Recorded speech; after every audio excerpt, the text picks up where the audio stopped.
ওনারা অ্যান্সার কি কেন দিল না? তাহলে আমি কনফার্ম হতাম যে আমি কত রাইট করেছি, স্যার আমার কোশ্চেনে লাগানো আছে, আমি কত কত ভুল করেছি, তাহলে অ্যান্সার মিলাবো আমি, আমার ঠিক পাচ্ছি কিনা। না যে আমার মুখস্থ আছে যে অমুক সাল কত পানিপথের যুদ্ধে কবে হয়েছিল, টিক মেরে দিলাম, বাস 1 সেকেন্ডের মধ্যে একটা অ্যান্সার হয়ে গেল।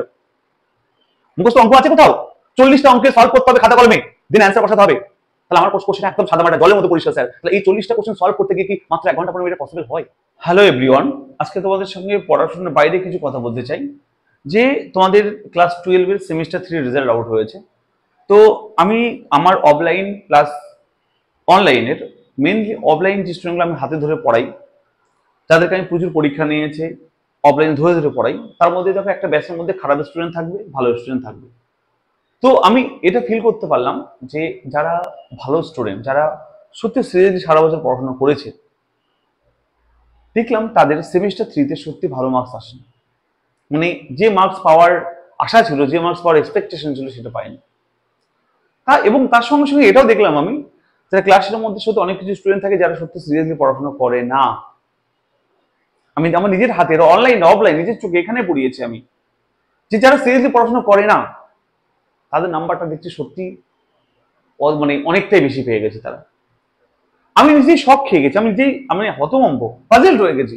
হাউ ইট ইজ পসিবল যে সারা বছর সিরিয়াসলি পড়াশোনা করলো সে ভালো নাম্বার পেলো না, কম পেলো, অথচ যে ঠিকঠাক পড়াশোনা করলো না। এরকম প্রচুর ছেলে পেলে, আমার ছেলে মেয়ে আমার কাছে অফলাইনে, দেখো আমি এটা প্র্যাকটিক্যালি আমি পড়িয়েছি, আমি অঙ্ক পড়িয়েছি, আমি জানি যে ছেলেটা কিরকম নাম্বার পেতে পারে, বিকজ সে কিরকম ভাবে সারা বছর পড়েছে, কিরকম পরীক্ষা দিয়েছে, মক টেস্ট দিয়েছে, আমি জানি। সে সারা বছর পড়াশোনা করেনি, সে ভালো নাম্বার পেয়ে বসে আছে। যে পড়াশোনা করলো সে কম নাম্বার পেয়ে বসে আছে। বলো এবার যে ছেলে বা মেয়েটা সিরিয়াসলি পড়াশোনা করলো, তাকে সেই পড়াশোনা করার মানসিকতা থাকবে আর কখনো থাকবে না। স্বাভাবিক ব্যাপার এটা, তারা ভেঙে পড়বে, তাদের মন খারাপ হবে যে আমি কি করলাম পড়াশোনা করে, ওই ছেলেটা তো পড়াশোনা করেনি, ওই মেয়েটা তো পড়াশোনা করেনি, তা কি করে বেশি নাম্বার পেলো? আমাকে কোশ্চেন করছে, তুমি কি অ্যান্সার দেবো বলো? দেখো দোষ তোমাদের না, দোষ ওই খারাপ ছেলেটারও না, দোষ ওই যে পড়াশোনা করে যে ভালো মেয়েটা বা ভালো ছেলেটা তারও না। দোষ কার? দোষ এই সিস্টেমটার দোষ। যে সিস্টেমে তোমাদেরকে এই সেমিস্টার 3 পরীক্ষা নিয়েছে, সিস্টেমটার দোষ। কে তৈরি করেছে? West Bengal government.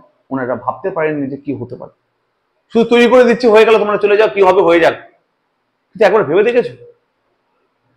দুটো কোশ্চেন করবো ওয়েস্ট বেঙ্গল গভর্নমেন্টকে, যে আপনারা যে সিস্টেমে পরীক্ষা নিলেন, একটা প্যাটার্ন হয়, পরীক্ষা নিলেন, তার আগে নির্দিষ্ট পরিমাণের নির্দিষ্ট সময়ে রেজাল্টের আগে তাদেরকে একটা অ্যান্সার শিট দেওয়া দরকার। একটা বাচ্চা যে অ্যান্সার গুলো করলো, ওই মানে গোল গোল গোল গোল করলো, তাহলে নিশ্চয়ই একটা বাচ্চার মিলাতে উচিত যে আমি কোনটা ঠিক করলাম, কোনটা ভুল করলাম, কোন অ্যান্সারটা ঠিক বা ভুল। ওনারা কেন অ্যান্সার শিট দিল না? ওনারা অ্যান্সার কি কেন দিল না? তাহলে আমি কনফার্ম হতাম যে আমি কত রাইট করেছি, স্যার আমার কোশ্চেনে লাগানো আছে, আমি কত কত ভুল করেছি, তাহলে অ্যান্সারে মিলাবো আমি, আমার ঠিক পাচ্ছি কিনা। প্রত্যেকটা ছেলে মেয়ে যারা ভালো পরীক্ষা দিয়েছে তারা বলছে স্যার আমি মিলিয়ে দেখেছি, স্যার আমার ভালো নাম্বার আসছে, আমার 40-এর মধ্যে 35 বা 32 33 আসছে, স্যার আমি পেয়েছি 20 22 17। কেন? ভাই কি করবো? অ্যান্সার কি দিয়েছে তোমাদেরকে যে মিলাবে? তার উচিত ছিল সবার প্রথম অ্যান্সার কি কেন দিল না। সত্যি কথা বলতে কি বলতো, মানে আমাদের রাজ্যে না এসব কিছু আশা করাটাই সত্যি বৃথা, যে ভালো কিছু আশা করবো গভর্নমেন্টের। ভাই এটা শিক্ষা ব্যবস্থা, একটা বাচ্চার লাইফ এটা। আমার কথা পরিষ্কার যে কেন অ্যান্সার কি দিল না। আমি আরো অনেক কোশ্চেন আমার মাথায় আছে এটা নিয়ে, আমি প্রচুর কোশ্চেন আছে, আমি অত কিছু বলতে চাই না। আমি সিম্পল একটা কোশ্চেন বলতে চাই যে আমি কেন মেলাতে পারবো না, যে আমি কতগুলো ঠিক করে আসি, আমার অ্যান্সার গুলো ঠিক না ভুল, আমি কেন জানতে পারবো না? আমার অধিকার কেন নেই এর স্টুডেন্ট হিসেবে? আমি এটা জানতে চাই। আশা করি তোমরা আমার সঙ্গে একমত হবে যে এই যে সেমিস্টারের রেজাল্টটা দিল, নট অনলি অঙ্ক, আমি সব সাবজেক্টের কথা বলছি, ফিজিক্স কেমিস্ট্রি ম্যাথ আদার্স অন্য সাবজেক্টের কথা বলছি, কেন স্যার অ্যান্সার কি দিল না? আমি যে কোশ্চেনগুলো রাইট করে আসছি, তুমি যে কোশ্চেনগুলো রাইট করে আসছো বা ভুল করে আসছো, বাইরে এসে জানা উচিত তো যে আচ্ছা আমার এইগুলো ভুল হলো, এগুলো ঠিক হলো। কেন অ্যান্সার কি দিল না? তার সঙ্গে আরেকটা কোশ্চেন হচ্ছে তোমাদের কাছে, ওয়েস্ট বেঙ্গল গভর্নমেন্টের কাছে, এটা আগেও বলেছিলাম এখনো বলবো, যে এই বাচ্চাগুলো কি করে 40টা অঙ্ক মাত্র 1 ঘন্টা 15 মিনিটের মধ্যে সলভ করতে পারে? আপনারা কেউ আছে পারবেন আমাকে? এটা কি যেই পরীক্ষা? এটা যেই পরীক্ষা যে 40টা অঙ্ক 1 ঘন্টা 15 মিনিট টাইম দিয়েছেন? পরিষ্কার আমার কোশ্চেন একদম জলের মতো পরিষ্কার। যে এটা ইতিহাস, ভূগোল, বাংলা বা অন্য কোনো সাবজেক্ট না যে আমার মুখস্থ আছে যে অমুক সাল কত, পানিপথের যুদ্ধে কবে হয়েছিল, টিক মেরে দিলাম, বাস 1 সেকেন্ডের মধ্যে একটা অ্যান্সার হয়ে গেল। মুখস্থ অঙ্ক আছে কোথাও?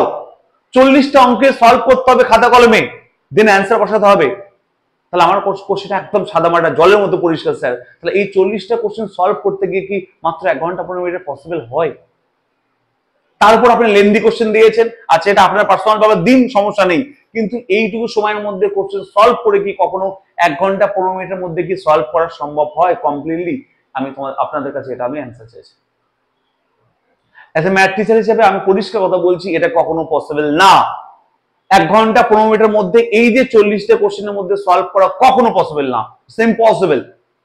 আপনারা কেন এরকম করলেন? একদম পরিষ্কার কোশ্চেন। আমি শুনতাম এরকম বলতে হতো না, এমসিকিউ করেছি বাচ্চাদের নাম্বার বেশি উঠবে, পার্সেন্টেজ বেশি পাবে, সিবিএসসি এর সঙ্গে টক্কর দেবো। আরে ইয়ার, কি হচ্ছে সব? সত্যি এই সিস্টেমটা, সত্যি আমার মনে হয় এই সিস্টেমটা সত্যি ঠিক না। তোমরা যারা পড়ছো, আমি রিকোয়েস্ট করবো প্লিজ, যারা সেমিস্টার 3-তে নাম্বার কম হয়েছে, প্লিজ মন খারাপ করবে না। আর একটা রিকোয়েস্ট, একদম হাত জোর করে বলবো সমস্ত বাবা মাদের, সমস্ত গার্ডিয়ানদের বলবো, প্লিজ প্লিজ আপনারা ব্যাপারটাকে বুঝুন। আপনাদের ছেলে মেয়ের উপর প্লিজ দোষ চাপাবেন না, ওনাদেরকে বকাবকি করবেন না, মারধর করবেন না, প্লিজ। এই দোষ আপনার ছেলে মেয়েদের একদমই না। হ্যাঁ, কিছু কিছু ছেলে মেয়েদের আছে যে সারা বছর সিরিয়াসলি পড়াশোনা করে না, কিন্তু আমি চোখের সামনে দেখেছি যারা সিরিয়াসলি পড়াশোনা করে সারা বছর, আমার কাছে অঙ্ক করেছে সারা বছর, তারা অনেক খারাপ নাম্বার পেয়েছে। যারা করেনি তারা ওর থেকে ভালো নাম্বার পেয়ে বসে আছে। ওরা পরিষ্কার এসে বলছে, স্যার আমি এত নম্বর অ্যান্সার করেছি, আপনি মিলিয়ন কোশ্চেন আমি সলভ করে দিচ্ছি, এই ছেলেটা আমার কাছে 28, 29, 30 পাচ্ছে, তারা ওখানে কোশ্চেন 17 কেন পায়? দেখো, সম্পূর্ণ কিন্তু ছেলে মেয়েদের দোষ না। আমি হাত জোর করে বলছি বাবা মাদের, গার্জিয়ানদের, প্লিজ প্লিজ, যারা আমার কাছে পড়ে না, অনলাইনে পড়ো বা আমার কাছে অফলাইনে পড়ো, রিকোয়েস্ট করছি আপনাদের কাছে, প্লিজ বাচ্চাদের দোষারোপ সম্পূর্ণ করবেন না, কারণ সম্পূর্ণ আপনার বাচ্চাদের দোষ না, এটা এই সিস্টেমটার দোষ। কিছু একটা ব্যাপার হয়েছে যার কারণে এই বাচ্চাগুলো ঠিকঠাক এই বিষয়টাকে ক্লিয়ার করতে পারেনি। সে বিষয়টা হতে পারে যে এমসিকিউর কোনো একটা প্রবলেম হতে পারে, সিস্টেমের একটা, পুরো সিস্টেমটার প্রবলেম। শুধু এমসিকিউর প্রবলেম বলুন, সিস্টেমটার প্রবলেম। তাছাড়া অনেক কিছু বলার আছে আমার, অনেক কিছু বলার আছে। কি কি বলার আছে? যে অনেক কিছু, যে এই এমসিকিউ দেওয়ার পর কি করে বড় কোশ্চেনের পরীক্ষা এই কয় মাসের মধ্যে প্রিপারেশন নেবে, মেন্টালিটা কি করে কনভার্ট করবে, ডাইভার্ট করবে, প্লাস আরো অনেক কিছু কোশ্চেন আছে যে এমসিকিউর প্যাটার্নটা কি থেকে কি হয়ে গেল, যে পরীক্ষার কিছুদিন আগে তাদেরকে জানা হলো এই হবে ওই হবে, এত কিছু বিষয় নিয়ে কি করে তারা মেন্টালিটি প্রিপেয়ার করবে পরীক্ষার জন্য, অনেক কিছু ব্যাপার বলা আছে। আমি এত কিছু বলতে চাই না, আমি যে কটা পয়েন্ট বললাম প্লিজ এই কটা কি অ্যান্সার আপনারা দিতে পারবেন? একদম পরিষ্কার কথা, যে অ্যান্সারকে কেন দিলেন না, আর 1 ঘন্টা 15 মিনিটের মধ্যে কেন এই 40টা অঙ্ককে সলভ করা সম্ভব? এ তো যেই পরীক্ষা না, যে মেন্স অ্যাডভান্স না, এটা ডাব্লিউবি যেই না, এটা ওয়েস্ট বেঙ্গলের একটা পরীক্ষা। অধিকার সবার আছে ভালো করে পরীক্ষা দেওয়া। এই কোশ্চেনগুলো থাকলো, আমার সত্যি আমি খুব চিন্তিত, খুব, যে এভাবে যদি চলতে থাকে তাহলে কি করে কি সম্ভব হবে বাচ্চাদের সমস্ত। শুধু আমার কাছে পরীক্ষা বাচ্চারা পড়ে তাদের রেজাল্ট খারাপ হচ্ছে না। আপনি যারা আমার ভিডিও দেখছো, যদি পরীক্ষার্থীও একবার মিলিয়ে দেখো কথাগুলো আমার, ঠিক আছে? ঠিক আছে, তো আমাদের হাত পা বাঁধা, আমরা কিছু করতে পারবো না, এখানে কিছু আশা করে লাভ নাই। প্লিজ তোমরা সেমিস্টার 4-এর জন্য জোরদার পড়াশোনা শুরু করো, ঠিক আছে? আমার কাছে আমি সম্পূর্ণ ফ্রিতে আমি ইউটিউবে ভিডিও দিচ্ছি, প্লিজ আমার ভিডিওগুলো ফলো করো। আমি প্রত্যেকটা অঙ্ক 90% অঙ্ক যারা আমার ভিডিও দেখো পড়িয়ে দেওয়ার চেষ্টা করছি, তোমরা করার চেষ্টা করো। অনেকে আছে গ্রামে টিউশন করতে পারছো না, তো কোনো চাপ নেই, আমি ভিডিও দেওয়ার চেষ্টা করছি, ঠিক আছে? তো আমার সঙ্গে দেখো, আমি তোমাদেরকে যতটা পারি আমার সাবজেক্টে হেল্প করবো, আমার জীবন দিয়ে হেল্প করবো আমি, প্লিজ তোমার সঙ্গে দেখো। সেমিস্টার 4-এ একটু বেশি করে নাম্বার তুলে কভার করে নাও, কারণ মেন নাম্বারটা তো দুটো মেইন লিস্ট দিয়ে তৈরি হবে, তাই না? তাই তো, তাই তোমরা চাপ নেওয়ার দরকার নেই। তোমরা সেমিস্টার 4-এর জন্য খুব বেশি করে পড়াশোনা করো, ঠিক আছে? আরো অনেক কিছু বলার আছে, এই সময় বলতে ইচ্ছে করে না, মানে আমাদের গভর্নমেন্টকে নিয়ে আর ভালো লাগে না এসব বলে বলে, কিছু লাভও নেই জানি আমি বলে। তো তোমরা প্লিজ পড়াশোনা করো, ভেঙে পড়ো না। মাথায় রাখবে যে এই পরীক্ষাটার ফার্স্ট সেমই তোমাদেরকে লাইফে সব ডিসাইড করতে পারে না, তাই ফার্স্ট সেম তোমাদের না, সবারই খারাপ হয়েছে প্রায়, যারা ভালো সিরিয়াসলি পড়াশোনা করো, যারা আশাস্বরূপ রেজাল্ট করতে পারোনি ফার্স্ট সেমে, তো চাপ নেওয়ার দরকার নেই, ভালো করে পড়াশোনা করো। তো ঠিক আছে, আমার সঙ্গে থেকে আমার ভিডিও এই অঙ্ক নিয়ে ক্লাস 12-এর সমস্ত ভিডিও পেয়ে যাবে, যারা 11 দেখছো 11ও পেয়ে যাবে, ঠিক আছে?